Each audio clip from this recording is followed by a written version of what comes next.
Hello നമസ്കാരം. ഒരു പുതിയ വീഡിയോയിലേക്ക് സ്വാഗതം. അപ്പം നമ്മളുടെ പുതിയ ക്ലാസ് ആരംഭിക്കുകയാണ്. കേറ്ററ്റ് മിഷൻ എന്നുള്ളതാണ് നമ്മുടെ പുതിയ ക്ലാസ്സിൻ്റെ പേര്. അപ്പം നമ്മൾ ഇത് ക്ലാസ് തുടങ്ങുന്നതിന് മുമ്പ് നമ്മളൊരു പോൾ ഇട്ടായിരുന്നു. അതായത് ചോദ്യം ഉത്തരം ഉള്ള രീതിയിൽ വേണോ അതോ ഡീറ്റെയിൽഡ് ക്ലാസ് ആയിട്ടുള്ള രീതിയിൽ വേണോ എന്ന് പറഞ്ഞ് നമ്മളൊരു പോൾ ഇട്ടായിരുന്നു. അതിന് ചോദ്യ ഉത്തര രീതിയിലാണ് ആദ്യം ആൾക്കാർ ഇട്ടത്. എന്നാൽ തൊട്ട് പുറകെ തന്നെ, അതായത് വലിയ വെയിറ്റേജ് വ്യത്യാസമില്ലാതെ തന്നെ എന്തുകൊണ്ടായിരുന്നു ഡീറ്റെയിൽഡ് ക്ലാസ് വേണം എന്നുള്ളവരും ഇട്ടായിരുന്നു. അപ്പം അതുകൊണ്ട് തന്നെ എന്തോ ചെയ്യാം, ലഘു ചോദ്യങ്ങൾ ഉത്തരങ്ങൾ വരുന്ന രീതിയിലുള്ള ഇതായിരിക്കും.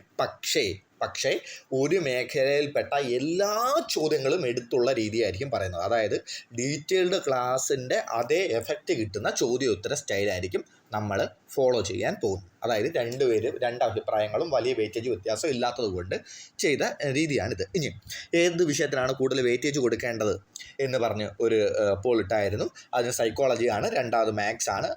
അപ്പം ആ കൊടുത്തിരിക്കുന്ന വെയിറ്റേജ് എങ്ങനെയാണോ പോളിൽ കൊടുത്തിരിക്കുന്നത്, ഇനി തൊട്ട് ആ പോളിൻ്റെ അടിസ്ഥാനത്തിലായിരിക്കും അത് ഏതാണ് ക്ലാസ് കൂടുതലായിട്ട് വരുന്നത്. ഓക്കെ അല്ലേ? അപ്പം ഇനി നമുക്ക് എന്തായാലും ഒന്നാമത്തെ ചോദ്യത്തിലേക്ക് നോക്കാം. മനഃശാസ്ത്രത്തിൻ്റെ പിതാവാര്, അതാണ് ഒന്നാമത്തെ ചോദ്യം. അപ്പം മനഃശാസ്ത്രത്തിൻ്റെ പിതാവാരാണ്? നമുക്കെല്ലാവർക്കും അറിയാതെയാണ്, വില്യം വൂണ്ടാണ്. William Wundt. അപ്പം മനഃശാസ്ത്രത്തിൻ്റെ പിതാവ് വില്യം വൂണ്ടാണ്. ഓക്കെ, ഇതാണ്ടേ അവിടെ തന്നെ കൊടുത്തിട്ടുണ്ട്, കണ്ടോ, വില്യം വൂണ്ട്. മനഃശാസ്ത്രത്തിൻ്റെ പിതാവ് വില്യം വൂണ്ടാണേടാ. ഓക്കെ, അടുത്ത ചോദ്യം, അത് രണ്ടാമത്തെ ചോദ്യമാണ്. ഒന്നാമത്തെ ചോദ്യം കഴിഞ്ഞു, മനഃശാസ്ത്രത്തിൻ്റെ പിതാവ് വില്യം വൂണ്ട്. രണ്ടാമത്തെ ചോദ്യം, വില്യം വൂണ്ട് പരീക്ഷണ മനഃശാസ്ത്രശാല സ്ഥാപിച്ചതെന്ന് എവിടെ? വില്യം വൂണ്ട് പരീക്ഷണ മനഃശാസ്ത്രശാല സ്ഥാപിച്ചതെന്ന് എവിടെ? അത് ഇടയിലായിട്ട് അങ്ങ് എഴുതാം. 1879 പരീക്ഷണ മനഃശാസ്ത്രശാല വില്യം വൂണ്ട് സ്ഥാപിച്ചത്. എവിടാണ്? ജർമ്മനിയിലെ ലിപ്സിഗ് സായാണ് അത്. ലിപ്സിഗ് അതൊരു യൂണിവേഴ്സിറ്റിയാണ്. 1879 ജർമ്മനിയിലെ ലിപ്സിഗ് യൂണിവേഴ്സിറ്റിയിൽ പരീക്ഷണ മനഃശാസ്ത്രശാല അല്ലെങ്കിൽ മനഃശാസ്ത്ര പരീക്ഷണശാല വില്യം വൂണ്ട് സ്ഥാപിച്ചു. വില്യം വൂണ്ട് ആരാണ്? മനഃശാസ്ത്രത്തിൻ്റെ പിതാവാണ്. ഓക്കെ, അടുത്ത മൂന്നാമത്തെ ചോദ്യം. ആധുനിക മനഃശാസ്ത്രത്തിൻ്റെ പിതാവ്, അത് ഒറ്റ ചോദ്യം ഒറ്റ ഉത്തരം, ആരാണ്? സിഗ്മണ്ട് ഫ്രോയിഡ് ആണ്. സിഗ്മണ്ട് ഫ്രോയിഡ് എല്ലാവർക്കും അറിയാമല്ലേ? സിഗ്മണ്ട് ഫ്രോയിഡ് എന്ന് എഴുതുന്നത് സിഗ്മണ്ട് ഫ്രോയിഡ്.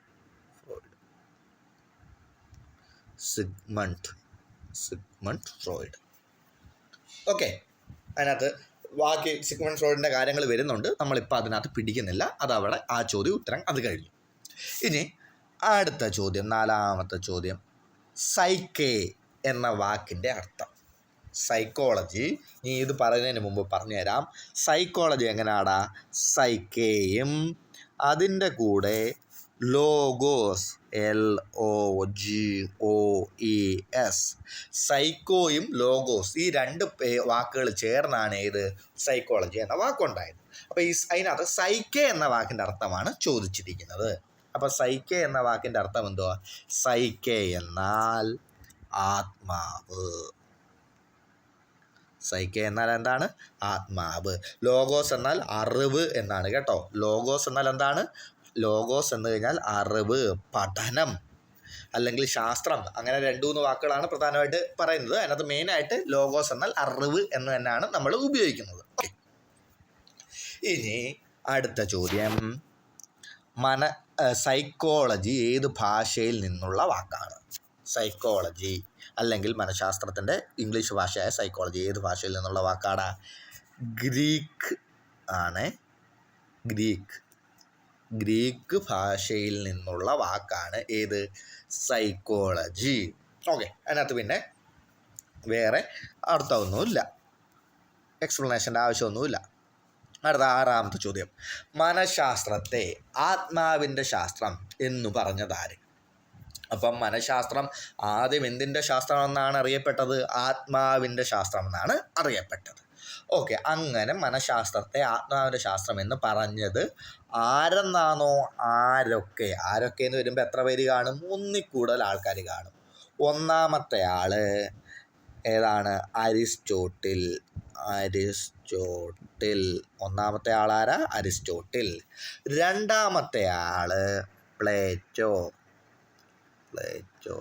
പണ്ട് ഇത് കേറ്ററ്റിന് പഠിക്കുന്ന സമയത്ത് ഞാനൊരു കോഡ് വെക്കുമായിരുന്നു. ഏത്? ആത്മാവ് പ്ലേറ്റിൽ അരി വാങ്ങിയെന്ന്. അങ്ങനെ കോഡൊന്നും വേണ്ട കേട്ടോ, അല്ലാതെ അങ്ങ് പഠിച്ച് വെച്ചാൽ മതി. കാരണം ഇതൊരു ഇൻട്രൊഡക്ഷൻ മേഖലയിൽ നിന്നാണ്. ഇതിൽ നിന്ന് അങ്ങനെ ഒരുപാട് ചോദ്യങ്ങളൊന്നും വരത്തില്ല. 1-2 ചോദ്യങ്ങൾ വീണാ വീണു. ഓക്കെ, അടുത്തത് 7ാമത്തെ ചോദ്യമാണ്. 7ാമത്തെ ചോദ്യത്തിലേക്ക് പോകാം. 7. മനസ്സിൻ്റെ ശാസ്ത്രം എന്ന് പറഞ്ഞതാണ് ഇമാനുവൽ കാന്റ് എന്നാണ് അദ്ദേഹത്തിൻ്റെ പേര്. അപ്പോൾ നമ്മൾ കാന്റ് എന്നങ്ങ് എഴുതുന്നേ ഉള്ളൂ.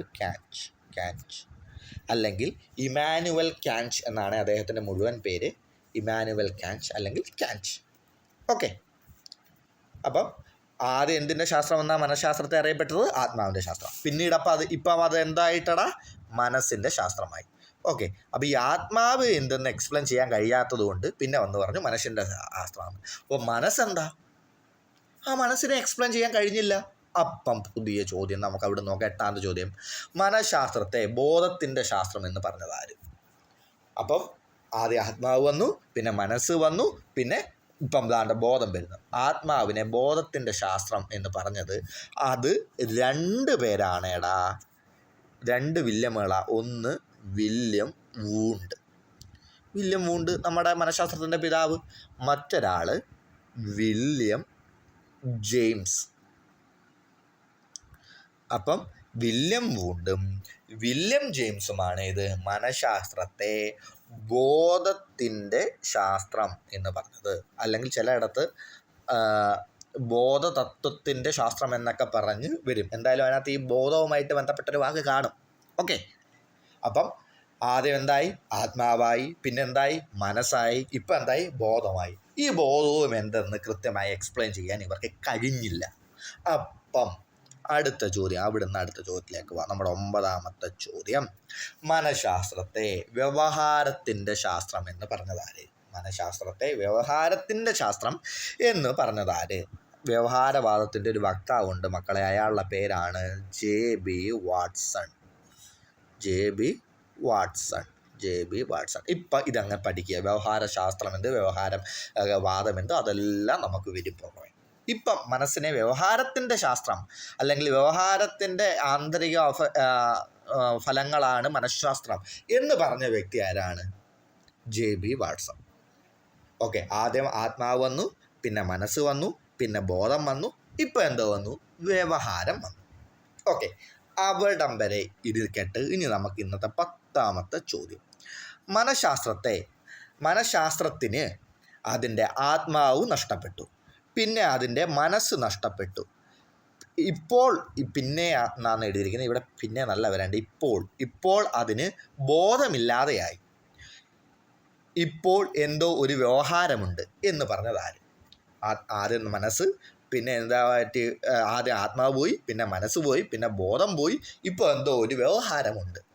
ഇങ്ങനൊരു ഡയലോഗ് ഒരാൾ അടിച്ചിട്ടുണ്ട്. അത് പറഞ്ഞ ആരാടാ? അങ്ങനെ പറഞ്ഞ ആളുടെ പേരാണ് വുഡ്വർത്ത്. എന്താണ്? വുഡ്വർത്ത്. റോബർട്ട് എസ് വുഡ്വർത്ത് എന്നാണ് പുള്ളിയുടെ full name. Robert S Woodworth. നമ്മൾ വുഡ്വർത്ത് എന്ന് പറയും. ഓക്കെ, അപ്പം ഇൻട്രൊഡക്ഷൻ്റെ ഒരു ഫസ്റ്റ് മേഖല 10 ചോദ്യങ്ങൾ, ലഘുവായിട്ടുള്ള ചോദ്യങ്ങൾ, അതിൻ്റെ എല്ലാ മേഖലയും കവർ ചെയ്യുന്ന ചോദ്യങ്ങൾ, ഉത്തരങ്ങൾ. അതാണ് നമ്മൾ പഠിച്ചിരിക്കുന്നത്. അത് എല്ലാവർക്കും മനസ്സിലായെന്ന് കരുതുന്നു. എന്തെങ്കിലും കിട്ടിയിട്ടില്ലെങ്കിൽ നിങ്ങൾ കമൻറ്റ് ചെയ്താൽ മതി, നമുക്ക് അറിയിക്കാം. അപ്പം 1ാമത്തെ കാര്യം, വീഡിയോ സ്കിപ്പ് ചെയ്യാതെ മുഴുവൻ കാണുക. 2ാമത്തെ കാര്യം, നിങ്ങൾക്ക് ഇഷ്ടപ്പെട്ടെങ്കിൽ ലൈക്ക് ചെയ്യുക, ഇഷ്ടപ്പെട്ടില്ലെങ്കിൽ എന്തുകൊണ്ട് ഇഷ്ടപ്പെട്ടില്ല എന്ന് ഒന്ന് കമൻറ്റ് ചെയ്തേക്കുക. അതനുസരിച്ചുള്ള മാറ്റം നമുക്ക് വരുത്താം. Okay, thank you.